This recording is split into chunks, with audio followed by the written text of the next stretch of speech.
Eis a análise psicológica e comportamental detalhada conduzida pela doutora Lívia Napolitano, traçando o perfil do criminoso e a dinâmica dos envolvidos desde o planejamento até a confissão. Fase de planejamento. O poder da invisibilidade. A doutora Napolitano observa que o crime não começou no desfile, mas meses antes, na mente de Fred Pisotto. O gatilho, a rejeição de Carolina Grant agiu como uma ferida narcísica profunda.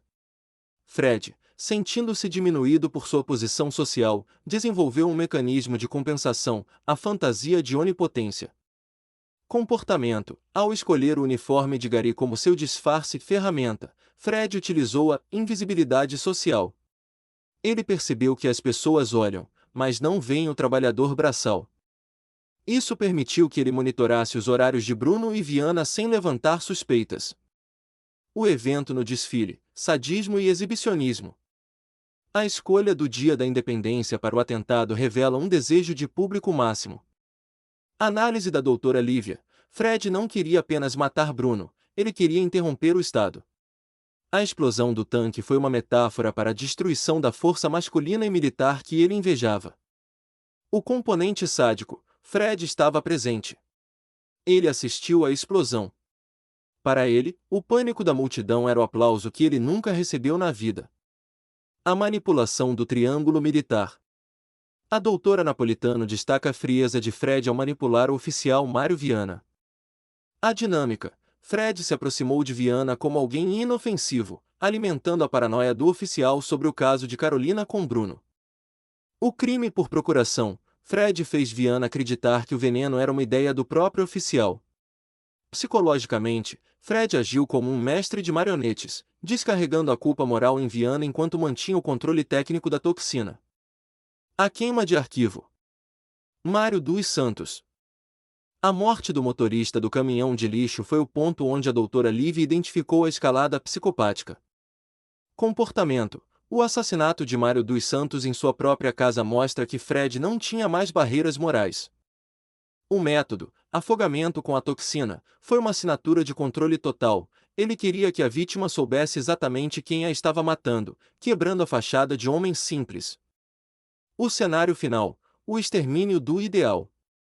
Ao encontrar Viana e Carolina mortos, a doutora Lívia notou que a cena foi preparada. Análise forense psicológica. O fato de estarem na cama, seminus, indica que Fred queria puni-los em seu momento de maior intimidade e vulnerabilidade. Para Fred, matar os dois era apagar a lembrança de que Carolina preferia homens de farda. Ele destruiu o objeto de seu desejo para que ninguém mais pudesse possuí-lo. O interrogatório, o colapso do ego. Durante o interrogatório final com Cenália e Villanova, a doutora Napolitano previu o momento exato da confissão. A estratégia. Fred inicialmente manteve a postura de vítima da sociedade. No entanto, quando Cenália começou a subestimar a inteligência do assassino, o orgulho de Fred falou mais alto. A confissão. Ele não confessou por remorso, mas por vaidade, conclui a doutora Lívia. Ele precisava que os detetives soubessem que um simples gari foi capaz de enganar o exército, a marinha e a polícia. Para Fred, a prisão é um pequeno preço a pagar pelo reconhecimento de seu genial plano. O detetive Cenália, agora com o caso encerrado, conversa com o inspetor Villanova no escritório. Cenália, ele não era o que parecia, Villanova. O gari, o homem mais simples de todos, era o mais cruel. Ele armou todo o circo e usou todas as pessoas como peças em seu jogo de vingança. Villanova, é a lição mais valiosa para um detetive, Cenália. Nunca confie nas aparências. Por trás de um rosto comum, pode se esconder a mente mais perigosa. O agradecimento da prefeita. O sol da tarde iluminava as janelas do departamento da Polícia Civil e Forense. A agitação dos dias anteriores deu lugar a um silêncio pesado, de alívio e cansaço. O inspetor Villanova, o detetive Cenália e a doutora Lívia Napolitano estavam na sala de reuniões, exaustos mas satisfeitos, quando a porta se abriu para a prefeita Marlene Ferraz. Ela estava acompanhada por assessores, mas seus olhos estavam focados nos três. Marlene, inspetor, detetive, a cidade inteira está respirando aliviada. Queria vir pessoalmente para agradecer o trabalho impecável de vocês. Brotovia pensou que estava à mercê de terroristas, mas vocês trouxeram a verdade à tona. Vila Nova, com o peito estufado de orgulho, respondeu em nome da equipe. Vila Nova, fizemos apenas o nosso trabalho, prefeita. O crédito vai para toda a equipe. Eles não desistiram, mesmo quando as pistas nos levaram a caminhos inesperados. A prefeita olhou diretamente para a cenária. Marlene, o que mais me impressionou não foi a complexidade do crime, mas a mente do criminoso. Um simples gari, tão discreto e, no entanto, tão cruelmente engenhoso.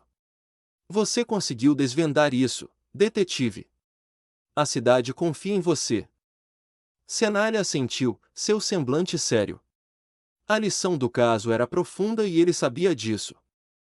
Cenália, a maior lição foi que o mal pode se esconder por trás do que parece ser o mais inocente dos rostos. As aparências enganam, e a vingança pode transformar uma pessoa comum em um monstro. A prefeita concordou, balançando a cabeça. Ela apertou a mão de Vila Nova, de Lívia e, por fim, de Cenália. Marlene, a cidade de Brotovia lhes deve um enorme favor. Descansem. E saibam que vocês protegeram o nosso lar de um mal que ninguém imaginava. Com o agradecimento oficial, a prefeita deixou o departamento. Cenália e Vila Nova se olharam, o caso do atentado no desfile da Independência finalmente resolvido.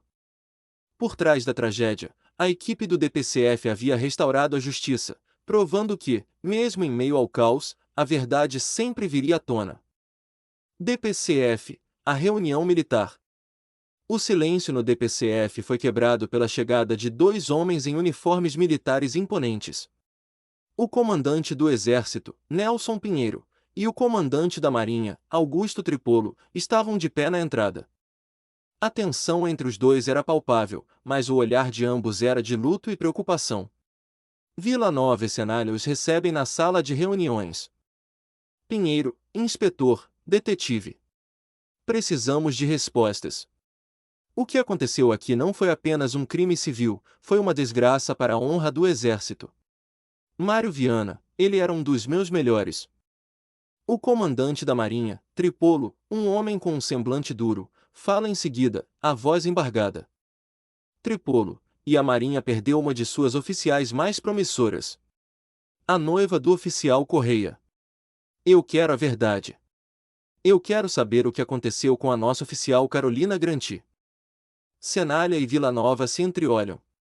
Eles sabiam que a verdade seria ainda mais chocante. Vila Nova, comandantes, sentem-se, por favor. O que vamos revelar aqui é mais do que a história de um crime. É a história de um plano de vingança que usou os senhores, seus oficiais e suas instituições como peças de xadrez. Cenália assume a palavra, narrando a história completa, sem rodeios. Ele revela o relacionamento de Carolina com Mário Viana, a traição ao oficial Bruno, a encenação do atentado terrorista e a execução dos amantes. Por fim, ele revela o nome do verdadeiro autor de todos os crimes. Cenália, o assassino de todos, comandantes, não foi o oficial Bruno, nem o Mário Viana ou a oficial Carolina Granti. Foi um homem chamado Fred Pisotto, um gari. Os dois comandantes arregalam os olhos em descrença. O que era para ser uma rivalidade profissional de alto nível, na verdade, era uma vingança de um homem humilhado. Tripolo, um gari? Ele nos enganou a todos, usou o luto da minha oficial como uma cortina de fumaça? Pinheiro, a rivalidade entre Mário e Bruno, a competição, o projeto, tudo era uma farsa para que ele pudesse se vingar? Cenália, sim.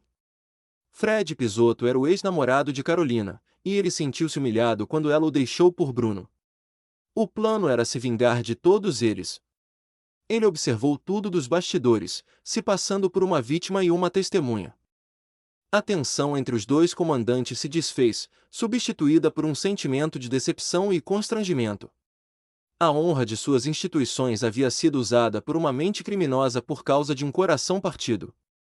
Os comandantes se levantam, e Vila Nova lhes entrega os documentos com os relatórios e as provas. Pinheiro, agradeço a transparência, inspetor. E, detetive, você tem razão. Não devemos confiar nas aparências. Um gari pode ser mais perigoso que um general. Eles se retiram, deixando Senalha e Vila Nova sozinhos. O caso estava oficialmente encerrado. A verdade, por mais sombria que fosse, finalmente havia triunfado. O silêncio voltou a reinar no DPCF, mas era um silêncio de paz. Fim do caso.